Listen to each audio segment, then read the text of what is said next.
তিনি করছেন। তবে ভারত সরকারের কাছেও আমার আবেদন, ভারত সরকার এবং আমার দেশের প্রধানমন্ত্রীর কাছে আবেদন, বাংলাদেশকে চাল, ডাল, তেল, নুন নয়, বাংলাদেশকে সমস্ত কিছু বন্ধ করুন।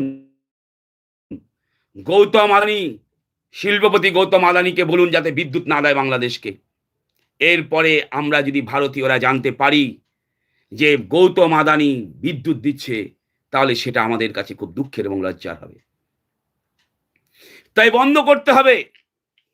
বিদ্যুৎ দেওয়া বন্ধ করুন, জল দেওয়া বন্ধ করুন বাংলাদেশকে। বাংলাদেশে বিদ্যুৎ এবং জল দেওয়া বন্ধ করতে হবে। সমস্ত খাদ্য দেওয়া বন্ধ করুন। ভারত সরকার চাল পাঠাবে, ইউনূস বসে বসে মোচ্ছব করবে, রাজাকাররা জঙ্গিরা বসে বসে খাবে, আর ভারত চাল, ডাল, তেল, নুন, মাছ, সবজি, পেঁয়াজ পাঠাবে। পাঠাবে, পেঁয়াজের ঝাঁঝ নেবে আর দীপু দাসদের মারবে। তাই ভারত থেকে পেঁয়াজ আর যাবে না।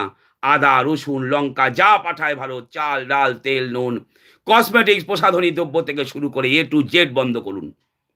বাংলাদেশকে সার্বিকভাবে শেষ করতে হবে, পরিষ্কার করতে, উচিত শিক্ষা